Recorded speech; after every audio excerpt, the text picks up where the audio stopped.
So one of the things about having a teaching team is that whoever is last gets caught in comparison mind. You know, that small self mind? Yeah. And it reminded me, I had a wonderful teacher, counseling teacher, Gay Hendricks, who called comparison two-bit thinking. It was worth about 25 cents. And it might show up at the blue light special at Kmart, but it's not anywhere else. So I'm out of comparison thinking because there isn't a way to compare, really, what we've been given by this wonderful teaching team we've had. We began with, so my job this morning is to bring things together as best as I can, and also engage you in doing that too, as we head toward integration of what we've been doing here this weekend. So we began with Flint's Heartbreak Sutra. Remember that? Ooh. Thursday morning? To remind us of the first noble truth. Life has suffering. Not life is suffering. Life has suffering, of which there's no escape, and through which we experience the possibility of liberation. His version of the sutra's invocation is this: Avalokiteshvara, who helps all to awaken, and you'll be receiving this in the email, who helps all to awaken when shattered by profound loss, realizes that nothing makes sense anymore, and that a body, heart, and mind do not mean what they used to mean, and through this unending suffering is relieved of all delusions. That's quite a statement. It's this suffering, this life, we have the possibility of being relieved of all delusions. Then Kim entered, and she offered us a way to begin to study the Heart Sutra. You don't have to understand it to let it in. We don't. In fact, in practice discussions, there was some mention of, I don't get this, right? I don't get this, Or some line, I went, well, no, not too much. But it's not about getting it, it's about taking it into our hearts. And that's what Kim offered us on Friday morning. She also offered us Father Greg Boyle, who I have been following him for many years, since Tattoos on the Heart was written, and listening to a lot of his talks and teachings and his other books. He calls our true nature unshakable goodness. Unshakable goodness. Not basic goodness, not essential goodness. He thinks those are kind of weak. Unshakable means that there's something there that cannot be taken away, cannot be erased, cannot be undone by anything else in a person's life. Even if it can't be seen, it's there. He calls it love beyond love, which is the core of our being. Kim also reminded us that we can only wake up in this body, in this mind, this heart, this place, this time. There isn't anything else. Then yesterday, Anne gave us another view of the Heart Sutra. First saying, and I love that you said this, Anne, most of us are frightened by emptiness. Just say it. Just say it out there. Most of us are frightened by that. And the Heart Sutra expounds on it, right? I mean, it's just right in our face. But she offered us another lens to consider, and that is the Heart Sutra is the mother of all Buddhas. the womb from which everything is born. Before the retreat, in my reading, I came across a description of the womb in Jiko Sally Teasdale's book, Women of the Way. In the epilogue, it's titled The Womb. And as soon as I saw that, I went, okay. So here's a couple paragraphs from it that I think really fill out what Anne offered us yesterday. Prajna Paramita comforts, guides, encourages us to explore.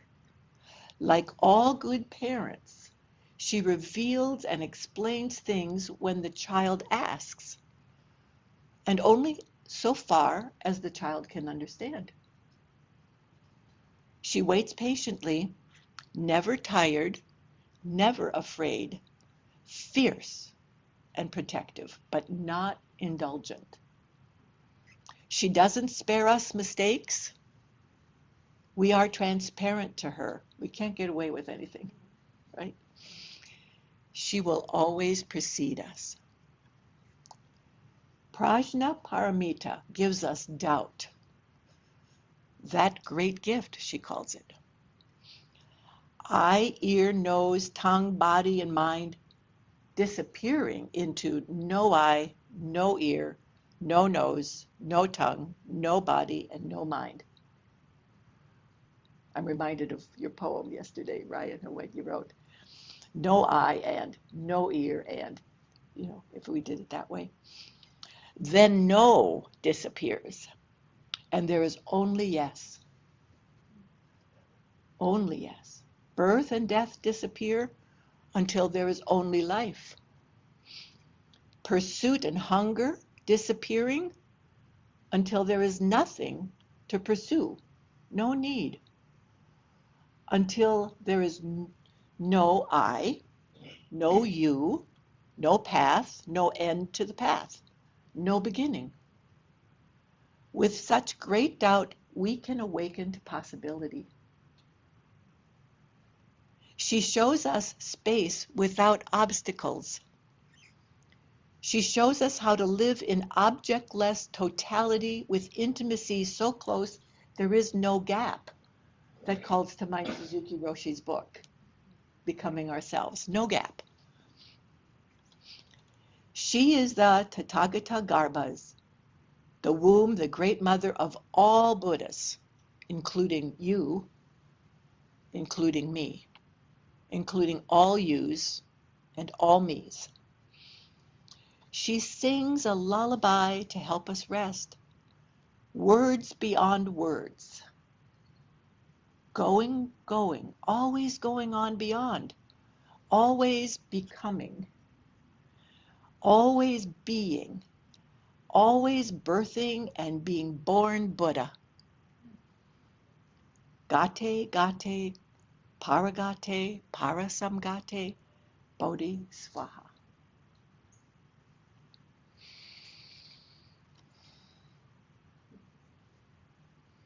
When I read it, I didn't really know what I was reading, but I knew it was something. Sometimes you get that. You go, yeah, that's something. Mm-hmm. And I did a retreat with Jiko in Portland, and our Bonnie is going to be going there next week. Hopefully she'll be well enough. Bonnie is sick today, unfortunately. They do this is Dharma Rain in Portland, and they do a 10-day leadership retreat for Zen communities. And I was the first from here to go, and then last year Kathy Rasky went, and this year we're sending Bonnie. But Jiko, she's a very powerful woman and a very powerful teacher. Actually, I know that paragraph, that description, it might feel like a lot, but it's such a rich description in support of what Anne offered us yesterday. Now here we are today. And at the risk of too much, because I've been thinking about this all this time, at the risk of too much, I want to shine our lens on one more thing about the Heart Sutra. Just one more. I know there's a lot, but just one more.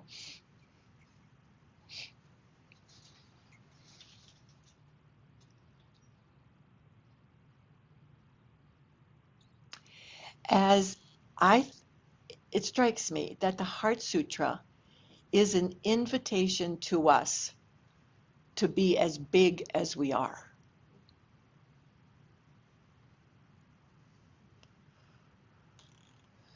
This past Tuesday, Trudy Johnson, one of the inquiry teachers, offered the story of Milarepa and the Cave of Demons. Gave a wonderful talk. If you get a chance, you haven't heard it, go online to Appamada Inquiry and listen to it. She's just such a wonderful teacher. I appreciate so much of what Trudy teaches. Her invitation at the end of her talk was to consider what demons we might be facing in our lives. And demons wasn't the devil kind of thing maybe many of us grew up with, but rather what keeps us from being who we really are. Someone joined her, as there's always an invitation for people to come online to join the teacher for a conversation of some sort. So someone joined her to consider what demons he might be facing in his life. And he mused that it might be a lack of imagination for his current life. Because he said, I really can't think of anything. I've lived a pretty good life and I haven't done anything terribly bad and, that sort of thing. But when I'm presented with this idea, maybe it's about my lack of imagination. And in hearing what he had to say, Trudy's response was this: there may be some obstacles not allowing you to be as big as you are.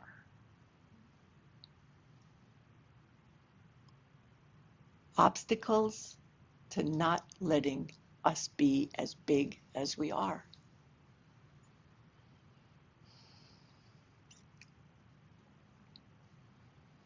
Hearing that had me connecting to the Heart Sutra as an invitation to this.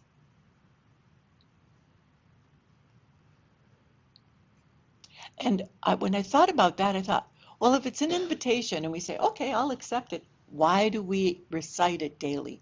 Why is it recited continuously around the world every day? It's happening right now, somewhere, in many places, I'm sure. It's because we're human beings and we need all the help we can get. We can say yes and then we, slip slidey away.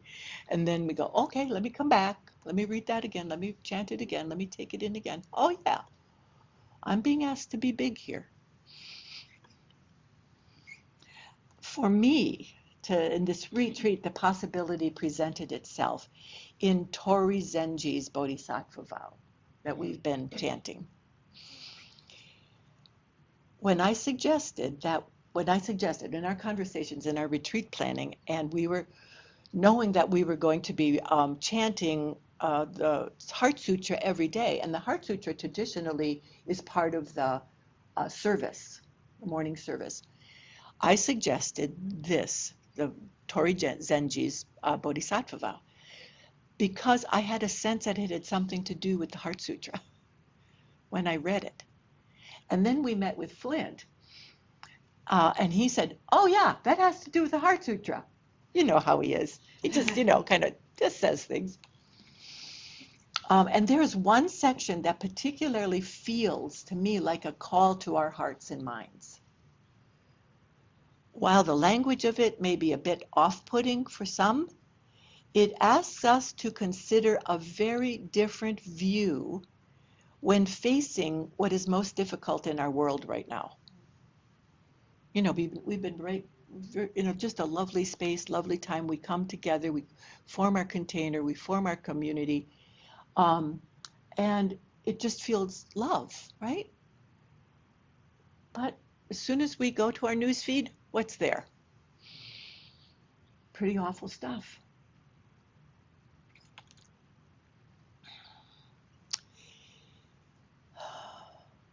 How to bring our bodhisattva heart when witnessing harsh, hurtful, damaging words and actions.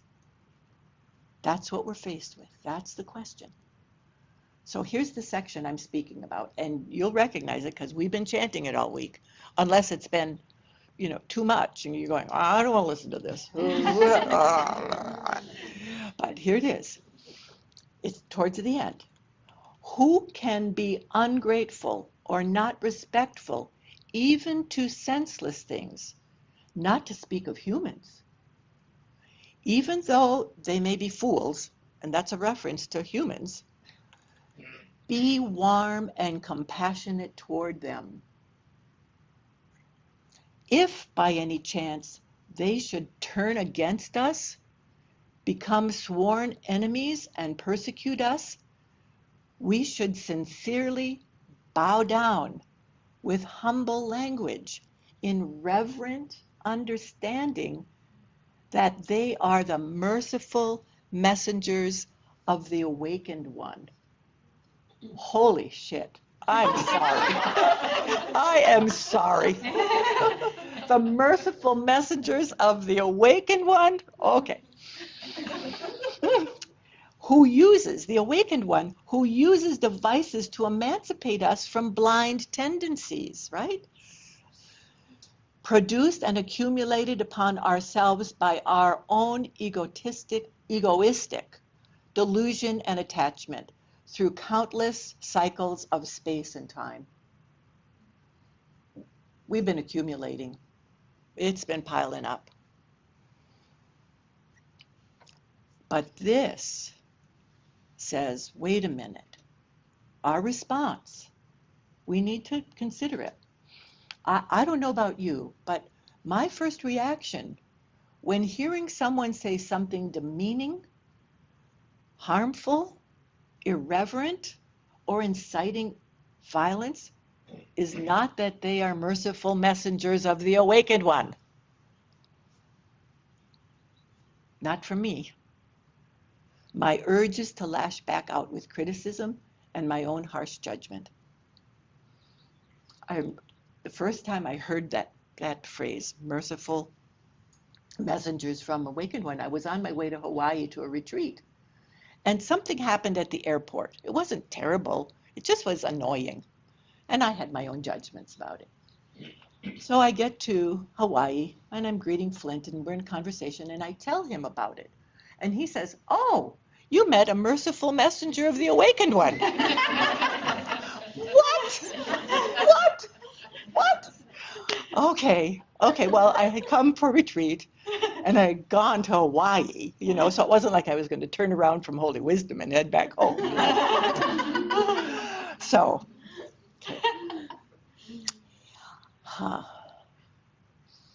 I know I'm not alone in my reactions. I know I'm not. It's the voice of justice in resistance. It's a response that seems righteous and protective. We want to protect people. We want for people not to be treated this badly, right? I'll repeat that question again. It's the voice of resistance, of justice in resistance, isn't it?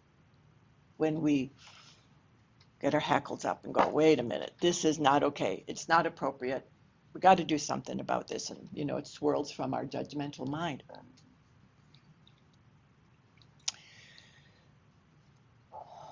So how do we bring that voice, the voice of justice, of caring and love, of this lens, to the people who I am referring to? And as one of my sisters says whenever we're talking about what we've heard in the news today, to the person we are not going to name. We're not going to name, but we know that the judgment is there. I find this a jarring question. How to treat somebody, how to hold in our hearts and our minds from the perspective of merciful messengers of the awakened one. How do we do that? The jarring question part about it tilts me away from how other people, And man, I really like to other them because I don't want to align with them. I just don't. The people I strongly disagree with, the people I just don't want anything to do with in any way, shape, or form. And yet, I'm hearing that what I'm asked to engage with is on the path of liberation. To hold this lens of merciful messengers from the awakened one is the path of liberation.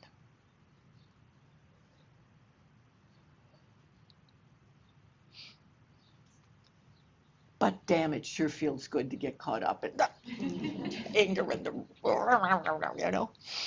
adrenaline pumps up and, all of that stuff. But it's not good. And I've had plenty of adrenaline pumping in my life, and it's never been good for me, and it's not good for me now. So I'm not going to offer any answer to this question. And I'm not going to ask you to answer it either. But rather to consider it as a question too good to answer, intellectually at least. And consider how to live into it, as the poet Maria Rainier Rilke suggests about these kind of questions. Living into questions encourages us to drop all the efforting, all the hard work, all the, what's going on here? What do I need to do about this all? Seeing how, and you'll recognize Flint in this, how simple can we let this be? How simple can we let this be? Holding everybody in the circle that Roshi Burney holds, that Father Greg Boyle holds, everybody in the circle, everybody. No one is left out. Even though we want to leave them out, no one's left out.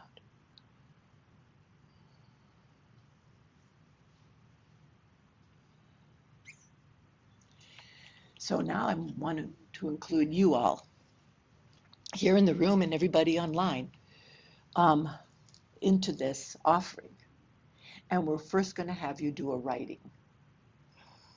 You got those hearts, Meg, Julie?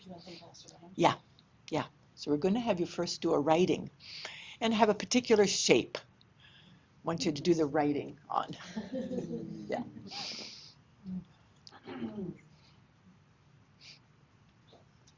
And folks online, I asked you last night to have paper and pen available. So what's being passed around is heart-shaped paper.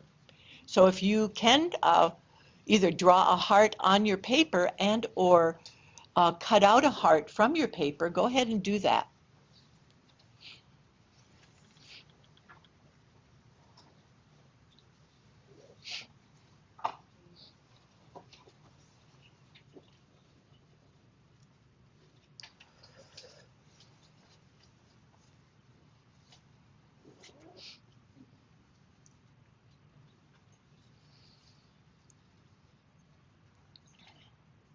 Everybody ready? Okay. So this prompt is not about getting busy and doing something. It's not that. When Kim and I were making this plan, she said she goes to a lot of workshops that at the end of them, they say, now, we've given you a lot, so what are you going to do now? What are you going to take out of here? Right? That's not what this is about. That's not what any of our retreats are about. This one particularly, and all of them really are about presenting our hearts to ourselves, to be informed by that. It is about what energetically is arising in your practice on the cushion here and off the cushion. And your beautiful bodhisattva heart. So on one side of the paper, here's a response for you to make. What is the essence, the heart of what is arising in you right now?